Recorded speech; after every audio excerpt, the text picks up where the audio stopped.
বাবা রে ভাইরা, আমার নবী মায়ের বাড়ি যাবে। আমার নবী খুশি হয়ে গেলেন, বলে মা চলেন এখনই যাব।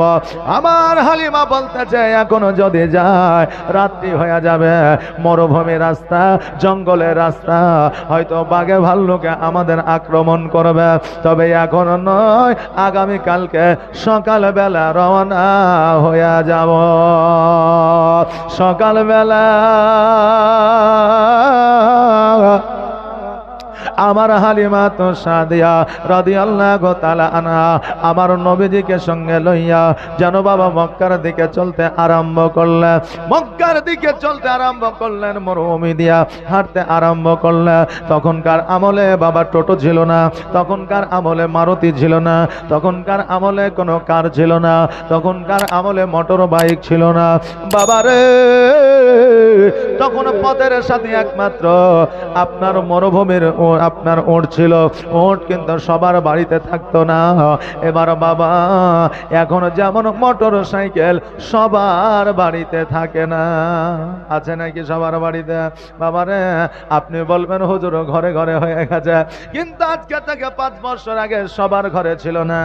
আর যেই দিন থেকে আপনার ফাইন্যান্স উঠেছে, যেই দিন থেকে লোনে বাইক পাওয়া যাচ্ছে, সেই দিন থেকে ঘরে ঘরে সবাই মোটর বাইক কিনেছে।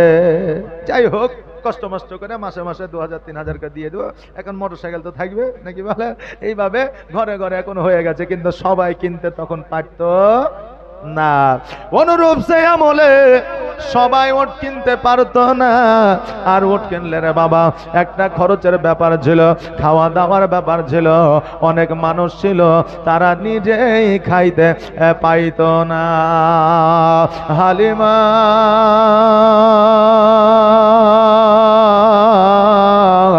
রাদিয়াল্লাহু তাআলা আনহা আমার নবীজির হাতখানাকে ধইরা গোটে গোটে পায়ে যেন আপনার মদিনার মক্কার দিকে যেন রওনা হয়ে গেল। এবার কিছু দূর যাওয়ার পরে দেখতেছে যেন একটা বাবলা গাছ আছে। ওই বাবলা গাছের ছায়ায় হালিমা যেন দাঁড়ায় গেলেন আর বললে, মুহাম্মদ এসো এসো, এই বাবলা গাছের নিচে আমরা একটু আরাম করে নিই, একটু বিশ্রাম করে নিই। নবী আমার বলে, মা গো, যদি তোমার আরামের দরকার হয়, বিশ্রামের দরকার হয়, যদি তোমার আরামের প্রয়োজন হয়, তুমি আরাম করো মা, আমি তোমার পাশে বসে থাকবো। আহারে বাবা, আমার হালিমা তো সাদিয়া রাদিয়াল্লাহু তাআলা আনহা বাবলা গাছে হিলান দিয়া যেন আপনার আরাম করতে আছে, চোখটাকে যেন বন্ধ করেছে। আর যেমন চোখটা বন্ধ করা অমনি যেন বাবা আপনার ঘুম চলে এসেছে। নবী আমার বাচ্চা ছেলে, কোন রাবি বলেছে 5.5 বছর বয়স, কোন রাবি বলেছে 6 বছর বয়স। এবার আমার নবীজি ডান দিকে তাকায়, বাম দিকে তাকায়, সামনে তাকায়, পেছনে তাকায়, কিছুই দেখতে পাই না, শুধুই মরুভূমি আর মরুভূমি। আর ওই মরুভূমির মধ্যে লক্ষ্য করে দেখছে যেন একটা পাকা ঘর দেখা যায়। চিন্তা করে, আল্লাহ গো, এই ঘরের মধ্যে না জানি কি আছে, আমি নবী একবার দেখতে চাই। 5 বছর 6 বছরের বাচ্চা যারা আছে রে বাবা, দেখবেন তাদের বেশি জানার বিষয় থাকে, তাদের মনটা জানতে চাই, এটা কি ওটা কি সেটা কি, জানতে চাই কি চাই না।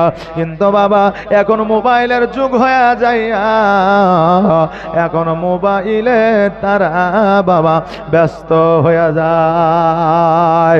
মোবাইল ছাড়া বাচ্চারা বর্তমানে কিছু বোঝে না। বলে, হুজুর গো, মোবাইল দেখা বাচ্চাদের বন্ধ করতে পারছি না।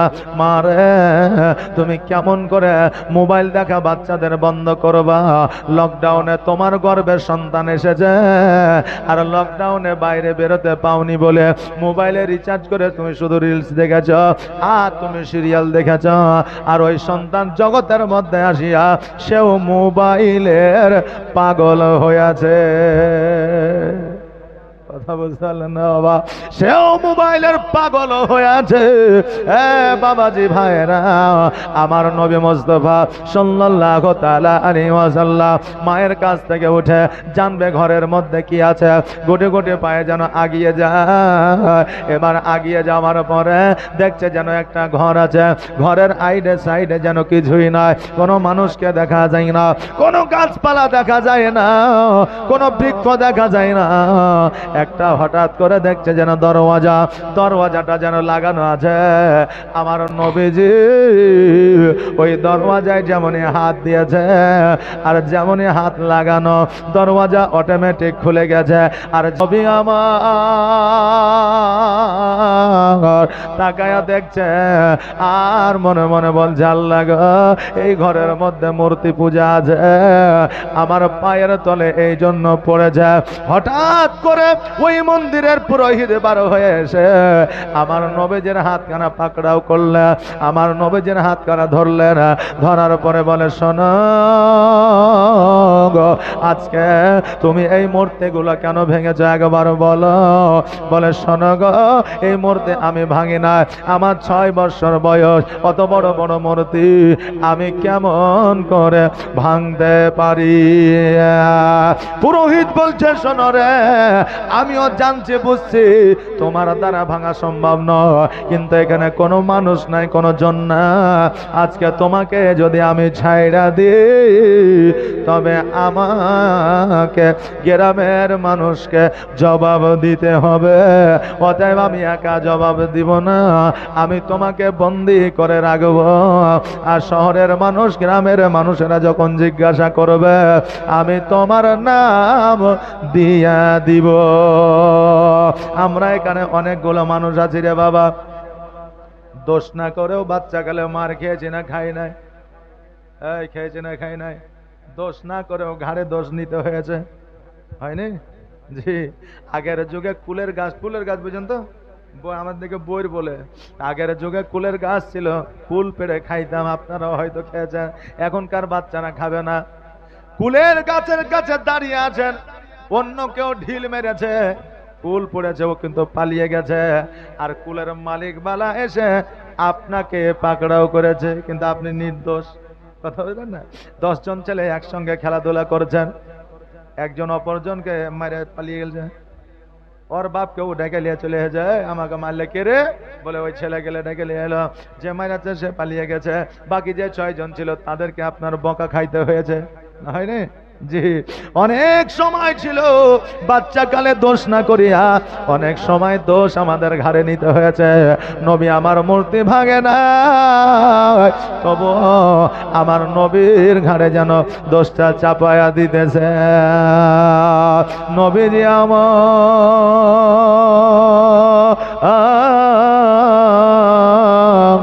পুরোহিতকে বলতে যে, শোনো গো, আমি এত বড় বড় মূর্তি ভাঙি না। পুরোহিত বলল, শোনো গো, আজকে তোমাকে যদি বন্দি না করে আমি গ্রামে গঞ্জে শহরের মানুষকে জবাব দিতে পারবো না, আমার নবীকে একটা ঘরে যেন বন্দি করে রাখলে। এইদিকে হালিমা সাদিয়া রাদিয়াল্লাহু তাআলা আনহার যেন ঘুমটা ভেঙেছে। এবার ঘুমটা ভাঙার পরে ডান দিকে হাত দেয়, নবী নাই, বাম দিকে হাত দেয়, নবী নাই। চিন্তা করে, নবী কোথায় গেল, নবী কোথায় গেল?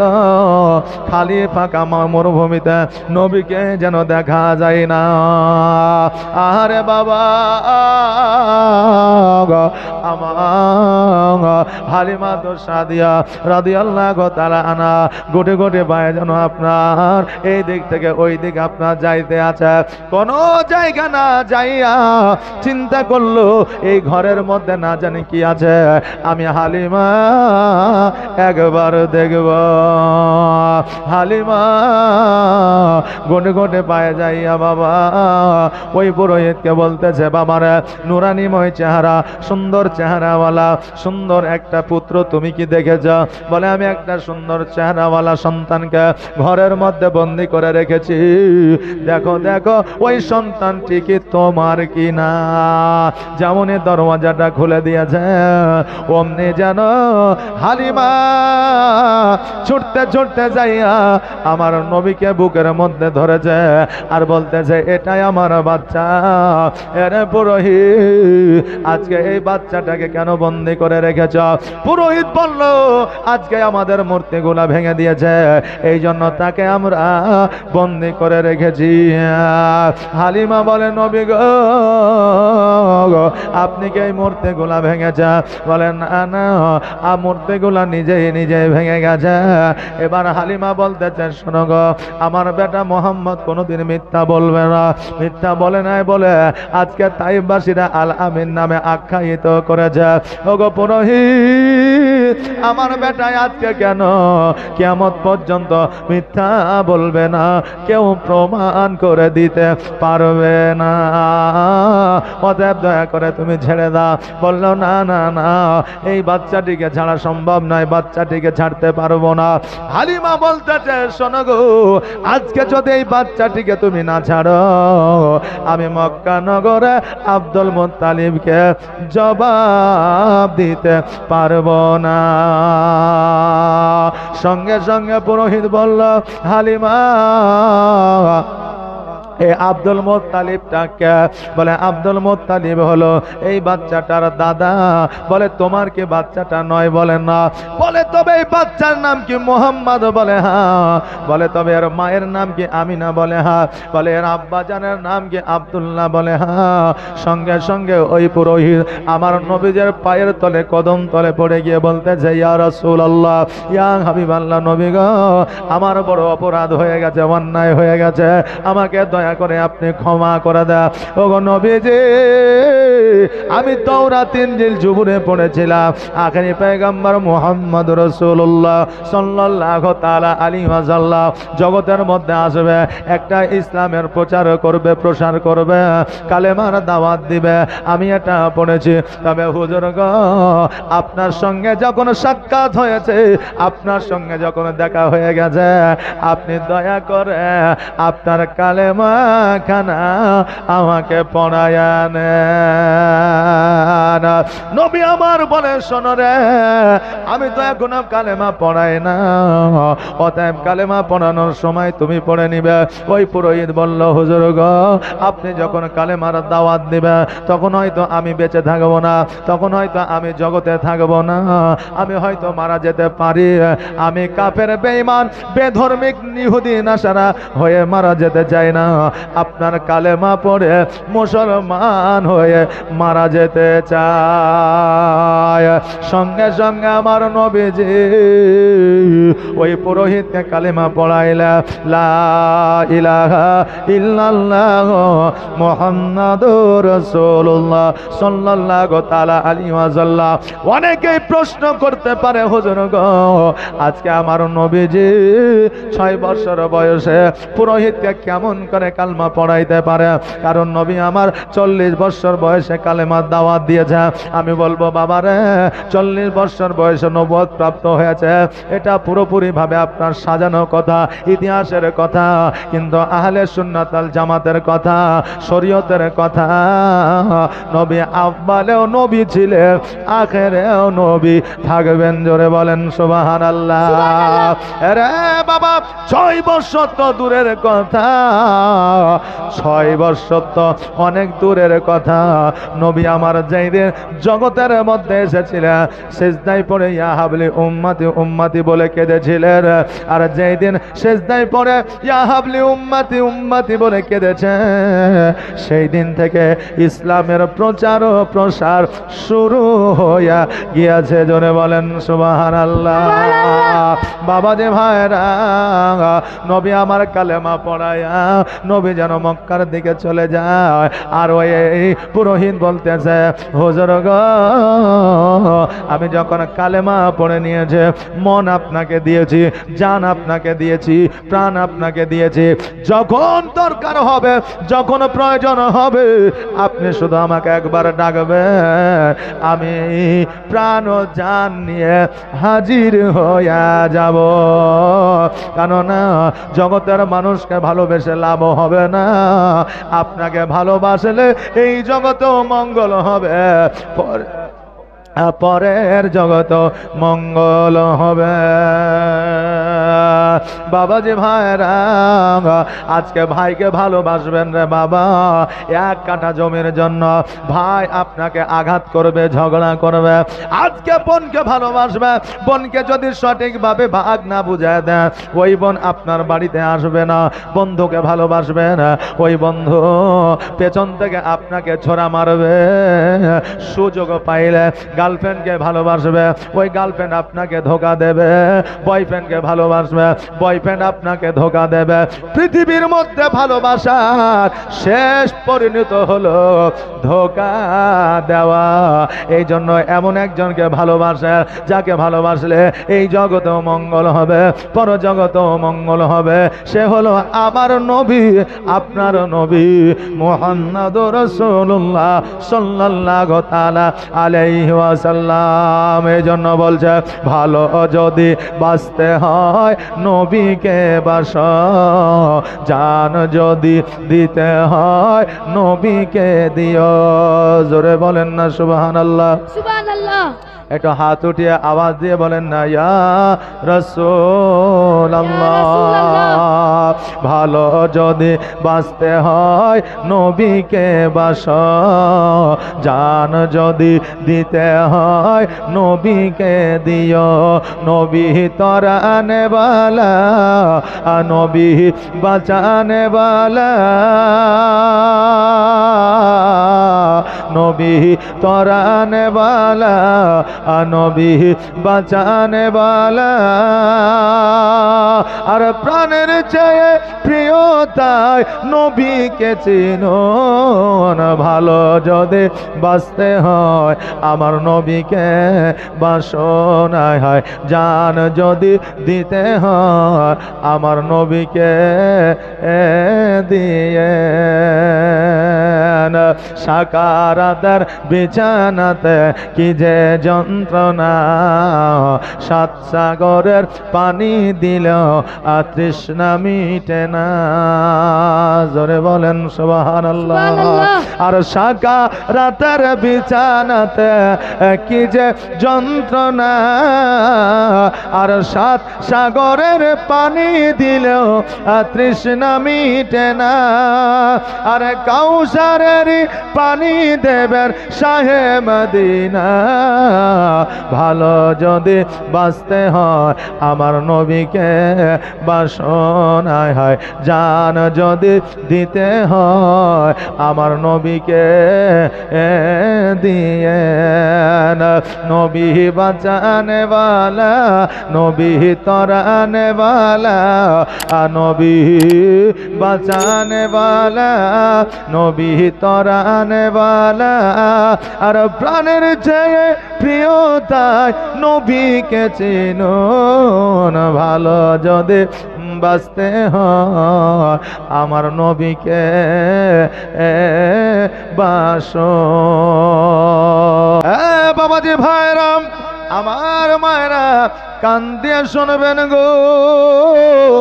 আমার হালিমা আমার নবীজিকে সঙ্গে লইয়া ওই জায়গা থেকে যেন মক্কার দিকে রওনা হয়ে গেলে।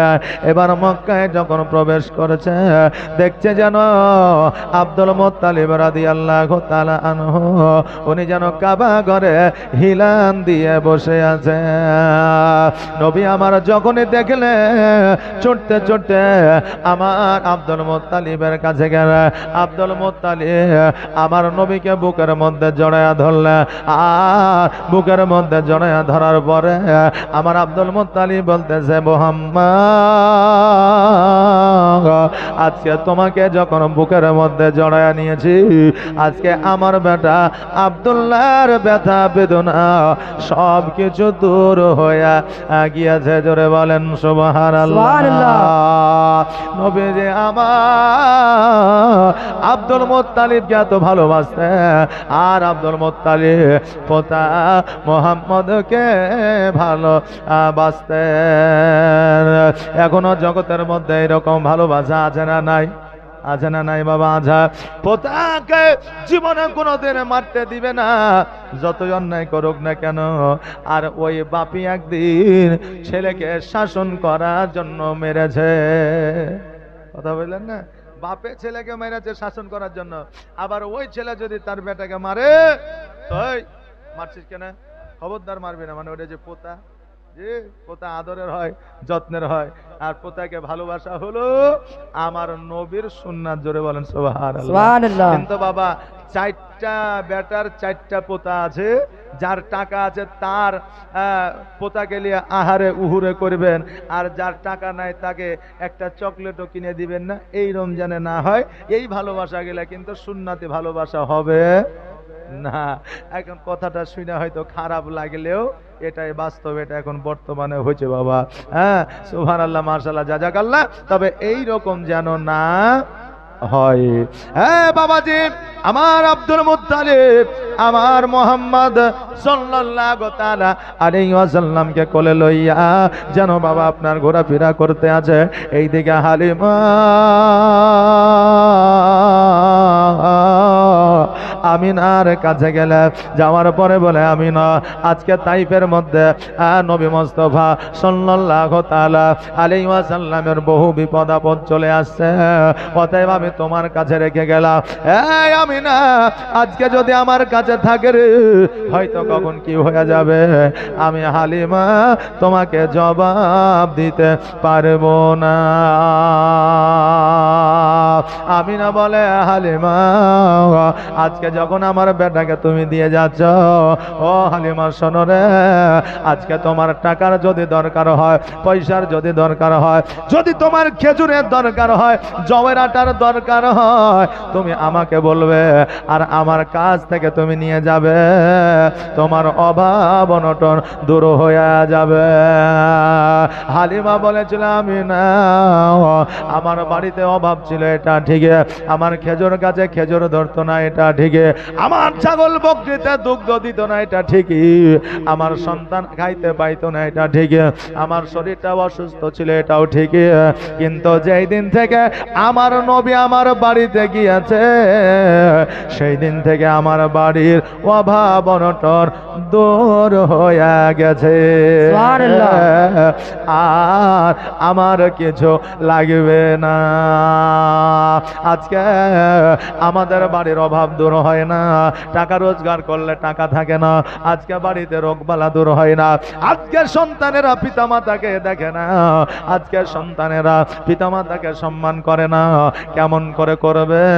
আপনি একটা লাখ লাখ টাকা দিয়ে খরচা করে বাড়ি করলে, ওই বাড়িতে টিভি রাখার জায়গা হয়, ওই বাড়িতে আপনার আলনা রাখার জায়গা হয়, ওই বাড়িতে আপনার খাট রাখার জায়গা হয়, ওই বাড়িতে বেসিন রাখার জায়গা হয়, ওই বাড়িতে ফ্রিজ রাখার জায়গা হয়, ওই বাড়িতে এসি রাখার জায়গা হয়, ওই বাড়িতে কাপড় কাচা মেশিন আপনার রাখার জায়গা হয়, কিন্তু একটা কোরআন রাখার জায়গা হয় না। ওই বাড়িতে কেমন করে বরকত আসবে? কথা কি খারাপ বললাম আমি বাবা? জি, সব রাখার জায়গা হয়েছে, কিন্তু একটা কোরআন রাখার জায়গা বাড়িতে নাই। এখন পবিত্র রমজান মাসে কোরআন তেলাওয়াত করে অনেক বাপ মায়েরা, কোরআন তেলাওয়াত করার পরে ঈদের পরে যখন 2-3 দিন পার হয়ে গেল, তালিবে ইলমরা মাদ্রাসায় এসেছে, বলছে যে বাপজি কোরআন খান নিয়ে যে একটু মাদ্রাসায় রাখো তো। এখন ও বলছে যে চাচি, মাদ্রাসায় তো মেলায় কোরআন আছে, তা আপনার বাড়িতে রাখেন, যখন যদি দরকার হয় নিয়ে যাব। তো বাপ, বাড়িতে কোরআন খান রাখার মতো জায়গা নাই,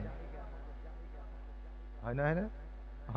বলে রাখার মতো জায়গা নাই। হ্যাঁ মা জননী, বাপজিরা লাখ লাখ টাকা খরচা করে বাড়ি করলেন, মা একটা কোরআন রাখার যদি জায়গা না হয়, ওই বাড়ির কোনো মূল্য নাই।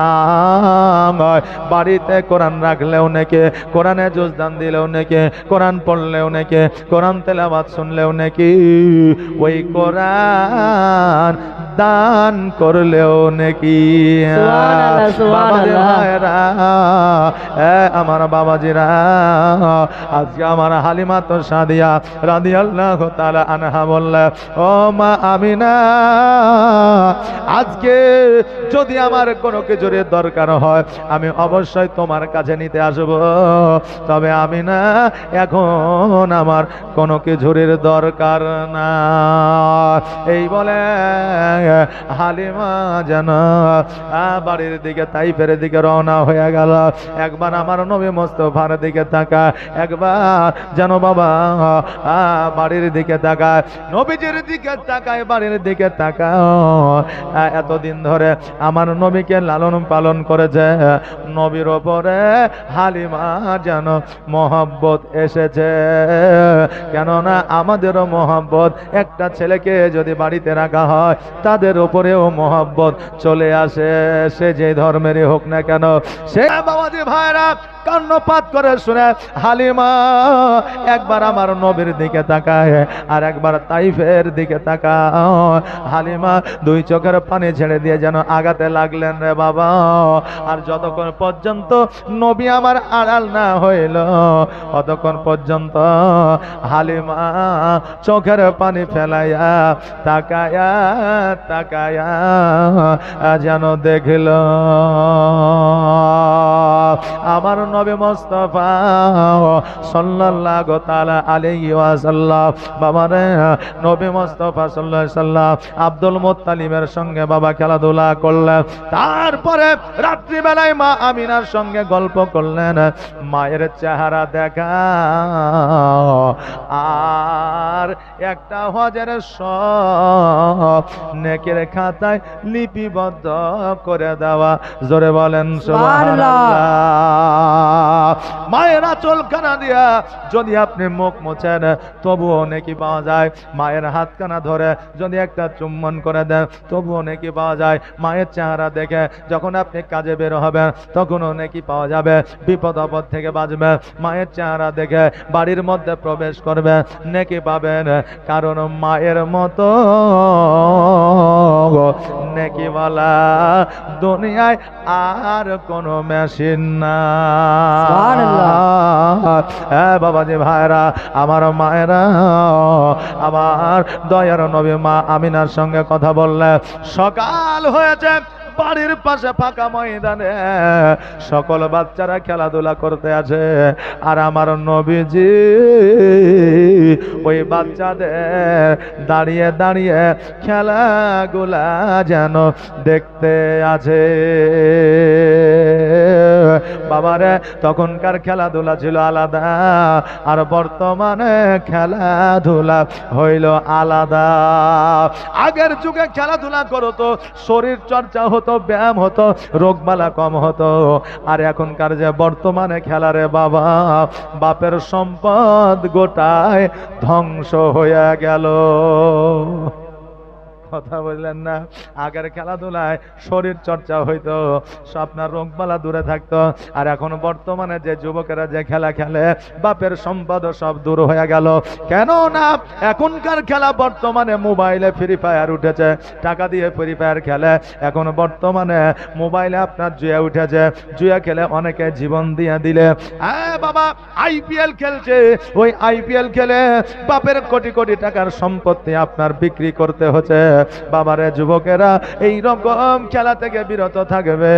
এটা আসলে তোমাকে মানুষ করার জন্য নয়, এটা তোমাকে ধ্বংস করার জন্য কোম্পানি তৈরি করেছে। বাবারে ভাইরা, তখনকার খেলা ছিল আলাদা। তখন খেলাতে মানুষের বুদ্ধি ও জ্ঞান বাড়ত, কমতো না, শরীর চর্চা হইত। নবী আমার দাঁড়িয়ে দাঁড়িয়ে খেলা দেখতেছে, আর ওই খেলা দেখতে দেখতে সূর্য যেন অস্ত যাইতেছে, সন্ধ্যা যেন আপনার হইতেছে, বেলা যেন চলে যাইতেছে। আর সকলের বাবা আসিয়া সকলকে যেন বাড়িতে নিয়ে যাচ্ছে, কিন্তু আমার নবীকে নেওয়ার জন্য কেউ যেন আসে না। আমরা যখন বাবা খেলাধুলা করেছে, খেলায় মত্ত হয়ে গিয়েছি, খাবার খেতে ভুলে গেছে। মা নইলে বাপ যে নিয়ে এসেছে আগে খেলে তারপরে খেলাধুলা করবি, হয়েছে না হয় না? কিন্তু আমার নবীকে নেওয়ার জন্য কেউ আসে না। আমার নবী মনে মনে ভাবতেছে, আল্লাহ গো, সবার আব্বাকে দেখা যায়, আমার আব্বাকে কেন দেখা যায় না? আজকে আমার মাকে গিয়ে জিজ্ঞাসা করব, মাকে গিয়ে বলবো, মা গো, আমার আব্বা কোথায় আছে তুমি বলো। আজকে 6 বছর বয়স হয়ে গেল, একবারের জন্য আমার আব্বা আমার কাছে আসে নাই, একবারের জন্য আমাকে একবার কোলে নেয় নাই। আমি আমার মাকে জিজ্ঞাসা করব, মা আজকে যতক্ষণ পর্যন্ত না বলবে আমার আব্বা কোথায় আছে, আমি অতক্ষণ পর্যন্ত আমি মায়ের আঁচল ছাড়ব না। নবী আমার বাড়িতে আসিলে, আসার পরে মায়ের আঁচল গানা ধরে বলছে, মা গো, আমি তোমাকে একটা প্রশ্ন করতে চাই। আমিনা মিচকে হাসি দিয়ে বলতেছে, বলো কি এমন প্রশ্ন? কিন্তু আমিনা জানে না যে আমার মাথার তার স্বামীর কথা জিজ্ঞাসা করবে। নবী আমার বলে, মা আজকে সবার আব্বাকে দেখতে পাই গো মা, কিন্তু আমার আব্বাকে কেন দেখা যায় না? ও গো মা, আজকে আমার আব্বা কেন আমাকে কোলে নেয় না? আজকে আমার আব্বা আমাকে কেন খাওয়ায় দেয় না? আমার আব্বা আমাকে গোসল কেন বানায় দেয় না? আমার আব্বা কেন আমাকে দেখার জন্য আসে না? আমি না 2 চোখের পানি ছেড়ে দিয়ে বলে, বেটা রে, তোমার আব্বা আম্মা কামে আব্বা আছে, তোমার আব্বা আসবে না। নবী আমার বলে, মা গো, আমার আব্বা কেন আসবে না? আমার আব্বাকে আমাকে ভালোবাসে না, আমার আব্বা আমাকে কি মহব্বত করে না মা? আমার আব্বা আমাকে কি দেখতে চাই না? আমার আব্বা আমাকে কি আমার কপালে কি চুম্বন দিতে চাই না? আমার আব্বা আমাকে কি কোলে নিতে চাই না গো মা? আমার আব্বা কেন আসবে না? আমি না বলতেছে, বেটা রে, তোমার আব্বা এই জন্য আসবে না, কেন আসবে না এটা আমি এখনো বলতে পারবো না। আমার নবী বলে, মা গো, তুমি যতক্ষণ না বলবে আমার আব্বা কোথায় আছে, আমি অতক্ষণ পর্যন্ত আমি তোমার আঁচল ছাড়ব না। আর শিশু নবী কেন্দে কেন্দে মায়ের কাছে কয়, বলো বলো আম্মা জান আমার আব্বা জান কোথায়? শিশু নবী কেন্দে কেন্দে মায়ের কাছে কয়, বলো বলো আম্মা জান আমার আব্বা জান কোথায়? আর সন্ধ্যা বেলায় খেলার শেষে সব ছেলেদের পিতা এসে, আর সন্ধ্যা বেলায় খেলার শেষে সব ছেলেদের পিতা এসে আমার খেলার সাথী ভাইদের সঙ্গে নিয়ে যায়, বলো বলো আম্মা জান আমার আব্বা জান কোথায়?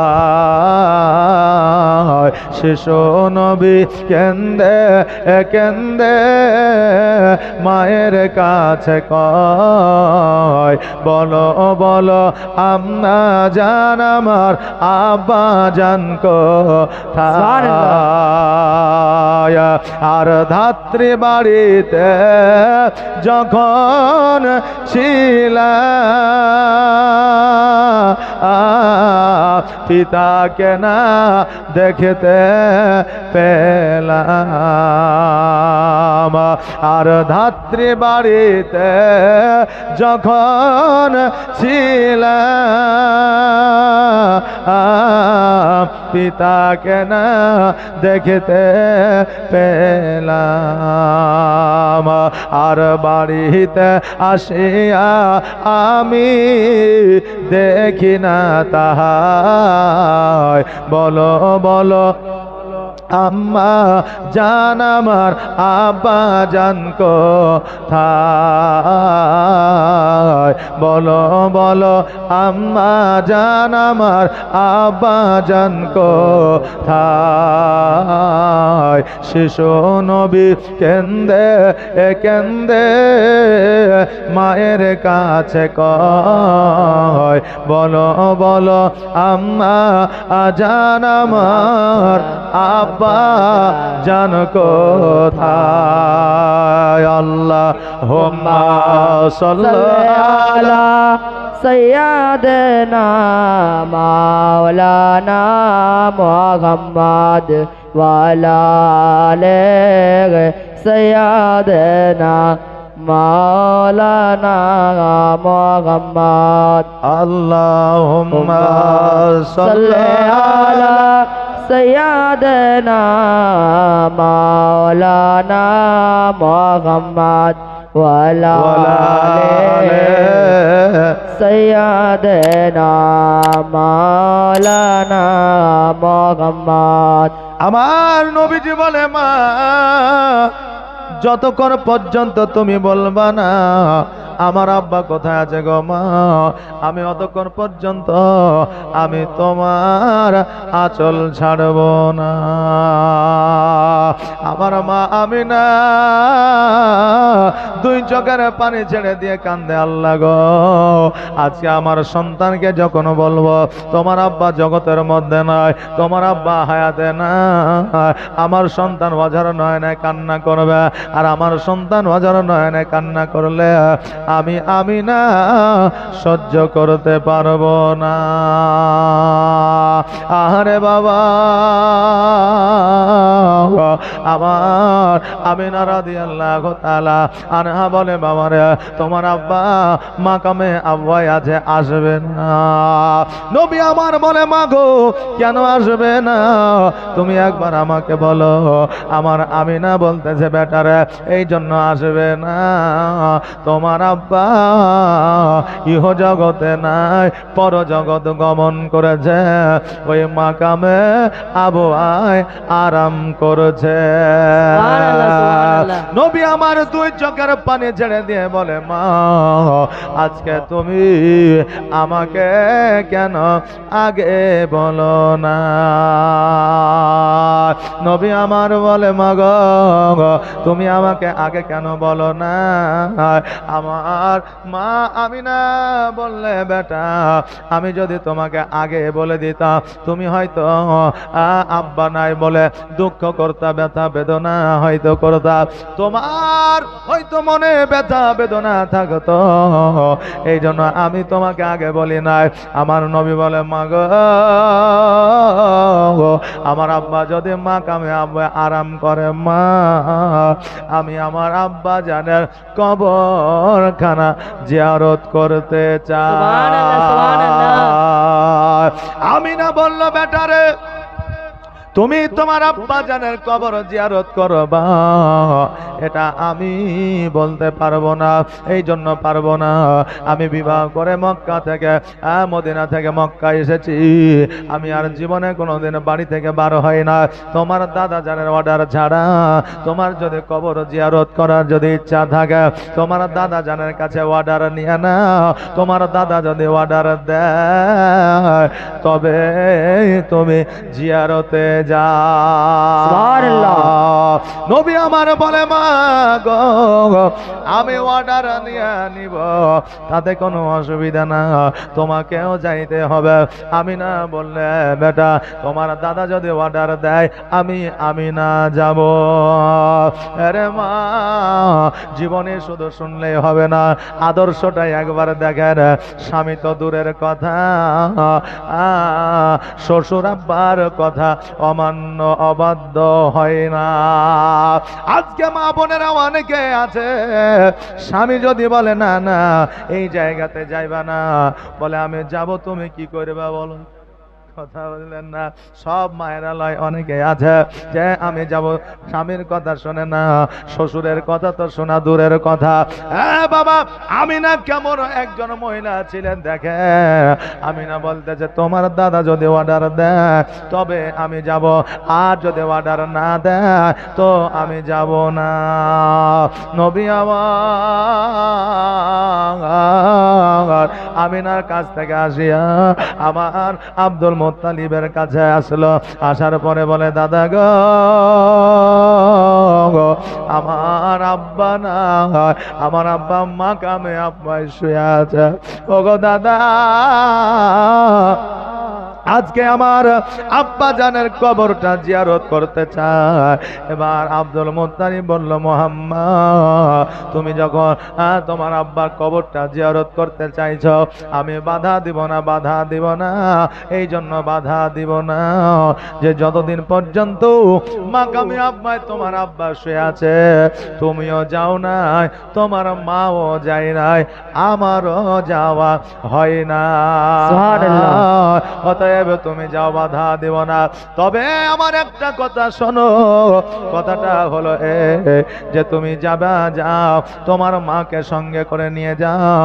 তোমার মাকে সঙ্গে যেই জন্য নিয়ে যাবে যে একবার মদিনায় তোমার মাকে ঘুরিয়ে নিয়ে আসবে।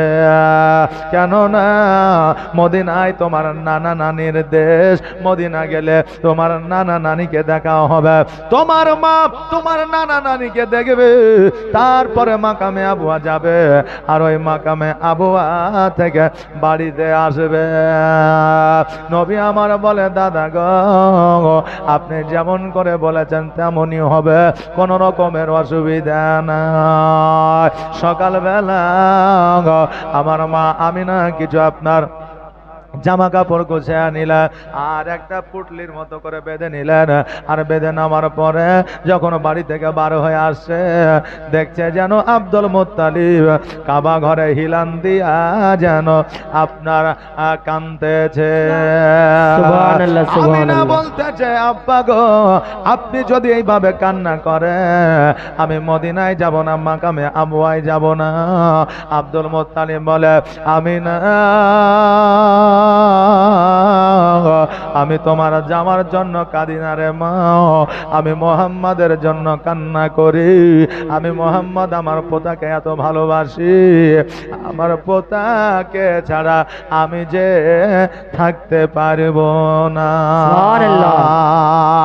আমার আমিনা বলতেছে তবে আব্বা গো তাহলে কি যাব না? বলে না না যাও, তবে 5 দিনের তুমি বেশি করিও না। এই দেখো উম্মে আইমানকে দিলাম, একজন দাসীকে দিয়ে দিলাম, এই দাসীকে সঙ্গে করে নিয়ে যাও, তোমাদের বিপদে আপদে কাজে আসবে লাগবে। এবার বাবা যে ভাইরা গো, উম্মে আইমানকে সঙ্গে করে নিয়ে ওটার পৃষ্ঠে যেন চেপে গেলাম, আর ওটার লাগাম খানা টান দিয়া যেন সোনার মদিনায় রওনা হয়ে গেলে। আমার সোনার মদিনা, আমার প্রাণের মদিনা, আমার জানের মদিনা, আমার কলিজার মদিনা। সবাই বলে আমার সোনার মদিনা, আমার জানের মদিনা, আমার কলিজার মদিনা, আমার জানের মদিনা, যেই মদিনায় শুয়ে আছে,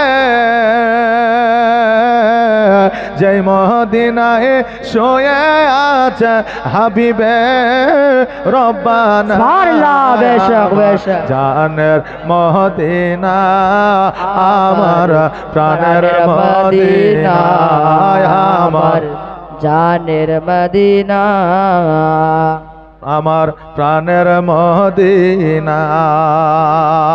কত হাজি হজ করিতে গেল গো মদিনাতে, জোরে বলেন সুবহানাল্লাহ। কত হাজি হজ করিতে গেল গো মদিনাতে, তবু মদিনা দেখে, তবু মদিনা দেখে হাজিদের জান ভরে না।